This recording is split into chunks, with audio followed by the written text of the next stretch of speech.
Welcome student, welcome to the chemistry classes. और इस lecture में हम क्या डिस्कस करेंगे? Electrolytic conductance. तो कंडक्टेंस ऑफ इलेक्ट्रोलाइटिक क्या होती है, कंडक्टिविटी क्या होती है, यहाँ पे टर्म्स आता है कपा क्या होता है, सेल कांस्टेंट क्या होता है, उन सब के बारे में करेंगे। और कुछ को है इसके ऊपर जो है छोटे छोटे क्वेश्चन करते हैं। तो हमें क्या पता है कि जब हमारे पास कोई इलेक्ट्रोलाइटिक सॉल्यूशन है और वहां पे दो इलेक्ट्रोड ले रखे हैं, एक पॉजिटिव एक क्या है नेगेटिव, तो यहाँ पे जब यहाँ पे करंट पास करेंगे तो जो यहाँ पे इलेक्ट्रोलाइट्स हैं, और ए और बी हम क्या कह रहे हैं कि हमारे पास कोई ऐसा सब्सटेंस था जो इलेक्ट्रोलाइट था, तो ये ब्रेक ब्रेक कहाँ पे होगा, ए प्लस और बी माइनस में। तो हमें क्या मतलब ए प्लस और बी माइनस, उसका मतलब क्या है कि ए बी जो है एक इलेक्ट्रोलाइटिक सॉल्यूशन है लाइक NaCl। तो जब हम करंट पास करेंगे तो यहाँ पे क्या है, मूवमेंट ऑफ चार्ज होता है। तो ये अपोजिट इलेक्ट्रोड की तरफ क्या करते हैं, मूव करते हैं। तो जो हमारे पास इलेक्ट्रोलाइटिक इलेक्ट्रोड्स होते हैं तो वहां पे क्या होता है, अपोजिट आयंस मूव करेगा। तो मानो अगर ये नेगेटिव है तो पॉजिटिव कहाँ जाएगा, इसके पास, और नेगेटिव कहाँ जाएगा, इसके पास, और यहाँ पे डिपोजिट होता है। तो जब ये मूव करता है तो यहाँ पे क्या होता है, नई करंट बनती है। इट कॉजेज ए करंट, ठीक है ना। और जो एक करंट बनती है तो ओम्स लॉ कहता है कि यहाँ पे क्या है कि रेजिस्टेंस ऑफर होता है। It will experience some resistance, उस रेजिस्टेंस को हम कहते हैं ओमिक रेजिस्टेंस, ठीक है। तो उसका फॉर्मूला क्या होता है ओम्स के हिसाब से। तो ओम्स ने क्या कहा था कि V प्रोपोर्शनल I, और I कितना आता था, V कितना आता है वहां पे I इंटू आर। ये सिंपल फॉर्मूला एक्सप्लेन करने की जरूरत नहीं है हमारे पास। तो यहाँ पे V क्या है, पोटेंशियल डिफरेंस जो दोनों के बीच में बना हुआ है। I क्या है, जो करंट यहाँ से जो है फ्लो हो रही है आयंस के मूव की वजह से, और R क्या है, इनके बीच का रेजिस्टेंस। तो R की यूनिट क्या होती थी हमारे पास, वोल्ट अपॉन एम्पियर। तो वोल्ट पर एम्पियर, और इसको हम बोलते हैं ओम। क्या बोलते हैं, ओम, ठीक है ना। दूसरा जो था हमारे पास कंडक्टिविटी क्या होता है। तो हमने क्या देखा, जो हमारे पास जो आर है वो किस पे डिपेंड करता है, वो करता है उनके बीच की लेंथ और क्रॉस सेक्शन एरिया पर, या उनके बीच के एरिया पर। अगर हम कह रहे हैं कि हमारे पास कोई इलेक्ट्रोलाइटिक सॉल्यूशन बना हुआ है इस तरह, और ये हमारे पास क्या है कि यहाँ पे दो क्या है, मानो ये क्या है, पॉजिटिवली चार्ज दिया यहाँ पे, और यहाँ पे क्या दिया आपने, नेगेटिवली। तो इनके बीच की लेंथ है, अगर वो क्या माने, L मानने हैं, ठीक है ना। और जो इनके बीच का जो एरिया है वो क्या है, A है। बीच का एरिया क्या है, A है। तो उस चीज को हम सेल कांस्टेंट कहते हैं। अब देखो R क्या होता है आपका, L अपॉन A हमने पढ़ा था। तो R इक्वल टू कितना आता है हमारे पास, रो L अपॉन A, ठीक है ना। तो रो क्या हो जाता है हमारे पास, रो इक्वल टू क्या होता है, RA अपॉन L। तो means O metre square upon metre, तो क्या बन जाएगा, ओम मीटर। ये क्या होगी, unit of the resistivity, unit of the resistivity, या कहते हैं इसको specific resistance, specific resistance, specific resistance, या कहते हैं रेसिस्टिविटी, ठीक है ना। तो ये सब हम फिजिक्स में पढ़ चुके हैं, रेसिस्टेंस क्या होता है, रेसिस्टिविटी क्या होता है। बट हमें क्या पढ़ना है यहाँ पे, कंडक्टेंस और कंडक्टिविटी, कंडक्टेंस और कंडक्टिविटी, ठीक है ना। तो जो हमारे पास कंडक्टेंस होती है, that's inverse of the resistance. अगर हम रेजिस्टेंस का इनवर्स करेंगे तो हमें क्या मिलेगा, कंडक्टेंस। तो उसको G बोलते हैं। तो G क्या हो जाएगा, 1 अपॉन R। तो this is the conductance, this is the conductance. तो यूनिट क्या हो जाएगी इसकी, 1 अपॉन ओम, 1 अपॉन ओम, या इसको MHO बोलते हैं, या बोलते हैं इसको साइमेंस, ठीक है। तो इनवर्स ऑफ द ओम्स क्या होता है, साइमेंस होता है। तो ये आपके यूनिट है आपके पास कंडक्टिविटी की। से हम निकालते हैं हमारे पास कंडक्टिविटी। तो कंडक्टिविटी क्या हो जाएगा, अगर हम कह रहे हैं कि रो, अगर सिग्मा कहते हैं तो सिग्मा क्या हो जाएगा, 1 अपॉन रो। तो सिग्मा क्या है, कंडक्टिविटी। और स्पेसिफिक कंडक्टेंस, स्पेसिफिक कंडक्टेंस, इसकी यूनिट क्या हो जाएगी, देखो यहाँ पे कितना आया था, 1 अपॉन ओम मीटर। तो क्या आ जाएगा, पर ओम मीन्स साइमेंस, और ये क्या हो जाएगा, मीटर इनवर्स। तो ये क्या यूनिट है आपके पास, साइमेंस पर मीटर, ठीक है ना। तो ये सब किसको एक्सप्लेन करती है हमारे पास, कंडक्टेंस ऑफ ए मेटल। ये मेटल की जो कंडक्टेंस है उनका G और सिग्मा क्या होता है। तो ये क्या डिपेंड कर रहा है हमारे पास, कंडक्टेंस ऑफ ए मेटल और कंडक्टिविटी ऑफ ए मेटल। तो G और सिग्मा क्या है हमारे पास, कंडक्टिविटी और कंडक्टेंस को रिप्रेजेंट करते हैं, ठीक है ना। आप इतने का स्क्रीनशॉट लीजिए। ओके स्टूडेंट, अब हम पढ़ेंगे इलेक्ट्रोलाइटिक कंडक्टेंस। मीन्स इलेक्ट्रोलाइटिक अगर सॉल्यूशन बना हुआ है तो उसमें हमारे पास क्या होते हैं, मानो दो इलेक्ट्रोड बने हुए हैं, ये पॉजिटिव क्या है नेगेटिव, और इस पूरे कंटेनर में क्या बना हुआ है हमारे पास इलेक्ट्रोलाइटिक सोल्यूशन है। तो जो इसका वॉल्यूम है वो क्या हो जाएगा, लेट अगर 1 cm के हैं तो 1 सेंटीमीटर क्यूब, ठीक है ना।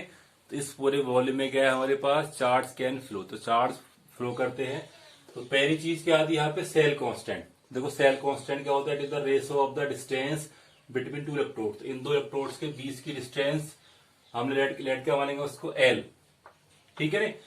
And the area of the cross section of the electrode, means electrode के cross section area, means electrode आपके पास पतला है तो ये जो क्रॉस सेक्शन एरिया है इसको हम क्या कह रहे हैं, ये कह रहे हैं, ठीक है।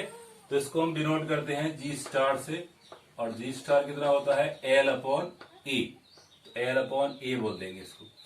तो ये क्या डिपेंड करेगा आपके सेल कांस्टेंट को। तो पहली चीज क्या आती है यहाँ पे, सेल कांस्टेंट, जिस सेल के अंदर हमारे पास पूरा ओवरऑल प्रोसेस हो रहा है वो क्या हमारे पास, सेल कांस्टेंट, ठीक है ना। दूसरा टर्म्स आता है वो आता है हमारे पास कंडक्टिविटी। तो कंडक्टिविटी, ठीक है ना। तो कंडक्टिविटी के बारे में हम पहले पढ़ चुके हैं कि कंडक्टिविटी क्या होता था हमारे पास, सिग्मा। तो सिग्मा क्या होता है, किसी भी मेटल्स के लिए यूज करते हैं। अगर हम करेंगे किसी इलेक्ट्रोलाइटिक सॉल्यूशन के लिए तो उसको हम बनाते हैं कपा। तो ये क्या होता है, KAPPA, कपा मीन्स कंडक्टिविटी है। थोड़ा सा डिनोशन अलग हो जाता है क्योंकि हमारे पास कंडक्टिविटी किसको डिपेंड कर रहे हैं, इलेक्ट्रोलाइटिक सॉल्यूशन को। इजी है, ठीक है नहीं। तो कपा हमारे पास क्या हो जाएगा, 1 अपॉन द रेसिस्टिविटी, रेसिस्टिविटी का उल्टा, ठीक है नहीं। तो ये भी क्या हो जाएगा, 1 अपॉन रो, 1 अपॉन रो। अब देखो आपको याद है कि आर का फॉर्मूला कितना आता था, रो एल अपॉन ए, ठीक है। तो यहां से रो कितना हो जाएगा, आर ए अपॉन एल। तो यहां पे कह सकते हैं आप इसको क्या बन जाएगा, 1 अपॉन रो कितना बन जाएगा, R A upon L, R A upon L. तो कपा कितना हो गया, 1 अपॉन रो, तो 1 अपॉन आर एल अपॉन ए। अब देखो एल अपॉन ए हम कह रहे हैं कि क्या होता है, जी स्टार। एल अपॉन ए क्या है हमारे पास में, जी स्टार है। तो क्या कह सकते हैं कि जो हमारे पास पहला फॉर्मूला जो आएगा वो आया आपका जी स्टार का। दूसरा फॉर्मूला जो कपा आएगा, कपा मीन्स कंडक्टिविटी, क्या हो जाएगा आपके पास, 1 अपॉन आर, और इसको हम कह सकते हैं जी स्टार। एल अपॉन ए क्या होंगे आपके पास, जी स्टार मीन्स सेल कांस्टेंट, ठीक है। तो अगर आप जी स्टार को दूसरे फॉर्म में निकालेंगे तो क्या बन जाएगा, कपा इंटू आर। तो this is the cell constant का अनदर फॉर्मूला है। बाकी मेन फॉर्मूला क्या होता है इसका, आर कपा क्या होता है, एल अपॉन ए, एल अपॉन ए। आप इतने पार्ट के स्क्रीनशॉट लीजिए। अब देखिए नेक्स्ट टर्म्स क्या आती है हमारे पास, मोलार कंडक्टिविटी। तो जैसा कि दिख रहा है कि हमारे पास यदि हमारे पास इलेक्ट्रोलाइट्स, तो conductance of A solution having electrode, ठीक है नहीं, हैविंग 1 मोल इलेक्ट्रोड्स प्लेस्ड। देखो मेन कंडीशन क्या है इसकी, placed between two large parallel electrodes unit distance apart. जो उनके बीच की डिस्टेंस है वो क्या हो, यूनिटी हो, तब उसको हम कहते हैं molar conductivity. It is denoted by AM कहते हैं, या पढ़ते हैं इसको लैम्डा। क्या पढ़ते हैं इसको, लैम्डा। तो ये क्या डिपेंड करेगा हमारे पास में, मोलार कंडक्टिविटी। ये क्या डिपेंड करेगा हमारे पास में, मोलार कंडक्टिविटी। तो ठीक है, अब हम कह सकते हैं कि हमारे पास लेट V सेंटीमीटर क्यूब का हमारे पास के वॉल्यूम है। इसको हम क्या मानेंगे, ये क्या है इसका 1 सेंटीमीटर क्यूब है। तो हम क्या मानेंगे, let V centimetre cube solution contains 1 mole of electrolytes 1 centimetre 1 cm apart, ठीक है नहीं। तो हम कह रहे हैं कि जो हमारा x है जो उसके टाइम पे जो हमारे पास कंडक्टेंस मेजर करी गई है वो डिपेंड करा x को। तो बाय डेफिनेशन लैम्डा क्या हो जाए, x के इक्वल। तो x is the conductance measure at that time when 1 mole of electrodes are placed unit distance apart between 2 parallel electrodes. तो 2 अगर इलेक्ट्रोड्स हमारे पास क्या होने चाहिए, 2 पैरेलल इलेक्ट्रोड के बीच में, तो बड़े दो इलेक्ट्रोड्स के बीच में। तो हमारे पास लैम्डा क्या हो जाएगा, x, लैम्डा क्या हो जाएगा x। अब लिखेंगे हमारे पास कपा, तो कपा क्या हो जाएगा, कंडक्टेंस अपॉन वॉल्यूम, ठीक है। अब x किसके बराबर, लैम्डा के। तो कपा क्या हो जाएगा हमारे पास, कपा इक्वल टू, थोड़ा सा इसको अलग बनाते हैं k से, तो क्या हो जाएगा, लैम्डा अपॉन वॉल्यूम, ठीक है। तो यहां से लैम्डा क्या हो जाएगा, लैम्डा हो जाएगा कपा इंटू वॉल्यूम, तो हमारे पास दो फॉर्मूले आते हैं कि कपा कितना होता है, लैम्डा अपॉन वॉल्यूम, और सेकंड हमारे पास क्या था, lambda equal to kappa into volume. अब देखो हमें पता है कि जो हम इसका वॉल्यूम एक्सप्रेस कर रहे हैं वो कर रहे हैं सेंटीमीटर क्यूब में, तो हम क्या माने, volume of the solution containing C मतलब कंसंट्रेशन है ग्राम मोल ऑफ इलेक्ट्रोड्स, तो क्या हो जाएगा 1 डेसीमीटर क्यूब, और 1 डेसीमीटर क्यूब कितना हो जाएगा 1000 सेंटीमीटर क्यूब, हमें सिंपल पता है। तो हम कह सकते हैं कि volume of 1 mole of electrodes, तो V क्या हो जाएगा 1000 अपॉन V सेंटीमीटर क्यूब। तो जो हमारे पास V है 1000 अपॉन V, और देखो कंसंट्रेशन जो आती है वो हम किस में निकालते हैं, मोल्स पर लीटर में, मीन्स मोलरिटी में। किस में निकालते हैं, मोलरिटी में निकालते हैं। P का डिपेंड करता है हमारे पास concentration in moles per litre. तो अब देखो हमारे पास V कितना आ रहा है 1000 अपॉन C सेंटीमीटर पर क्यूब। अब हम निकाल सकते हैं कि जो हमारी वैल्यू आई थी कपा, तो कपा कितना होता था हमारे पास लैम्डा अपॉन V। अब V को रिप्लेस करेंगे तो क्या आएगा 1000, V कितना आएगा आपके पास लैम्डा, अच्छा V कर लो क्या ये, हाँ तो यहाँ पे करेंगे कपा कितना आएगा हमारे पास लैम्डा अपॉन V, तो क्या हो जाएगा हमारे पास V 1000 अपॉन C, ठीक है नहीं। बट हमें क्या निकालना, देखो लैम्डा, तो हम क्या निकाल रहे हैं, इसके लिए लैम्डा निकालते हैं। तो लैम्डा क्या हो जाएगा, लैम्डा इक्वल टू हो जाएगा kappa into C, kappa into V, lambda equal to kappa into V, simple है हमारे पास। अब कपा हमारे पास क्या है, कपा ही रहता है, और V कितना हो जाएगा हमारे पास 1000 अपॉन C, ठीक है नहीं।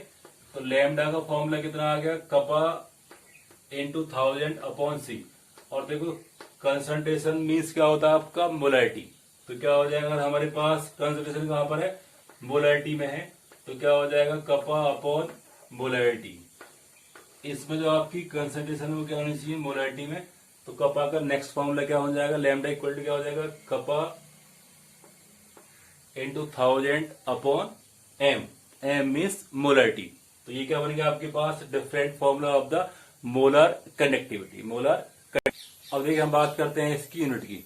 तो लैम्डा का फॉर्मूला क्या होता है, कपा इंटू V, और कपा क्या होता है साइमेंस पर मीटर, और वॉल्यूम क्या है हमारे पास मीटर क्यूब, और हम निकाल रहे हैं इसको पर मोल, तो मीटर क्यूब पर मोल, तो क्या बन जाएगा साइमेंस पर मीटर क्यूब, तो साइमेंस मीटर स्क्वायर पर मोल।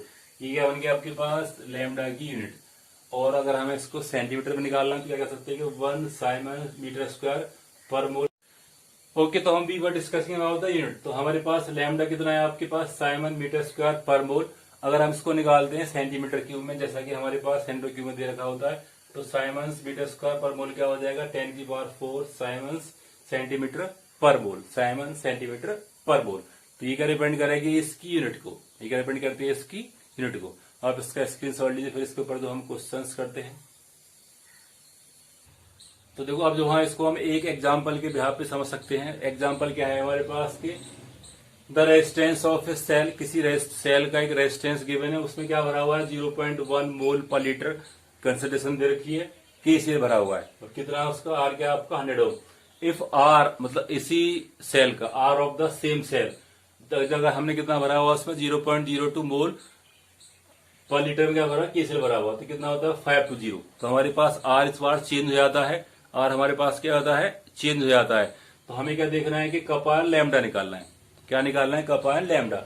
अब देखो यहाँ पे क्या हमें हिंट की फॉर्म में क्या दे रखा है कि अगर हमारे पास कपा दे रखा है 0.1 मोल पर लीटर KCl का, कपा कितना है वो है 1.29, तो इसका मतलब क्या है कि हम यहाँ से क्या निकाल पाएंगे G स्टार। तो G स्टार क्या होता है कपा इंटू आर, तो कपा कितना आपका 1.29, और आर क्या था पहले इसका 100, तो कितना आ गया 129, और इसकी यूनिट क्या होती है देखो मीटर अपॉन मीटर स्क्वायर, तो क्या हो जाएगी मीटर इनवर्स। ये क्या आ गया आपके पास G स्टार। अब हमारे पास सेल वही रहेगा। अब हमारे पास क्या है कि आपने जो उसको फिल कर रखा है इलेक्ट्रोलाइट को बदल दिया। अब हमारे पास क्या है कि दूसरा दे रखा है, तो हमें क्या निकालना है कपा निकालना है, तो कपा क्या हो जाएगा G स्टार अपॉन आर। तो G स्टार हमारे पास कितना आ गया 129, और आर क्या आ जाएगा इस बार 520, और ये क्या आ जाएगा आपके पास साइमन्स पर मोल, साइमन्स पर मीटर में। तो ये क्या डिपेंड करेगा हमारे पास कंडक्टिविटी को, कपा को। अब सेकंड पार्ट हमें क्या निकालना है इसका लैम्डा। तो लैम्डा क्या हो जाएगा आपके पास, सिंपल है कपा इंटू 1000 अपॉन सी, और सी क्या है आपके पास, मोल स्प्लिटर मीन्स मोलरिटी। तो देखो कपा कितना आएगा आपका यहां से 129 अपॉन 520 अपॉन, और देखो हमारे पास सी कितना आपके पास 0.02, अब हमारे पास क्या बना हुआ 0.02 मोल, और ऊपर क्या आएगा 1000, ऊपर क्या आएगा 1000। तो यहां से क्या निकल के आएगा आपके पास लैम्डा, यहां से क्या निकल के आएगा आपके पास लैम्डा। यूनिट क्या लिख सकते हैं आप इसकी, साइमन मीटर पर मोल, साइमन मीटर स्क्वायर पर मोल, ठीक है नहीं, जैसा भी आपको इजी लगता है, क्योंकि हमारे पास सारे टर्म्स क्या मोल स्प्लिटर में दे रखे हैं, तो कोई ऐसी भी टेंशन नहीं, हमने पहले निकाल चुके हैं, ठीक है नहीं। तो स्टूडेंट्स ये सब किसके बारे में था, सेल कांस्टेंट, सेल ईएमएफ जो आप निकालते थे, और हम निकाल लेंगे सेल कांस्टेंट, कंडक्टिविटी और मोलर कंडक्टिविटी, ये सब किसके बारे में है, molar cell means electrolytic cells के बारे में, ठीक है नहीं। तो आई होप सो ये वीडियो आपको अच्छा लगा होगा, लाइक एंड शेयर करें और घर पे रहें और सेफ रहें।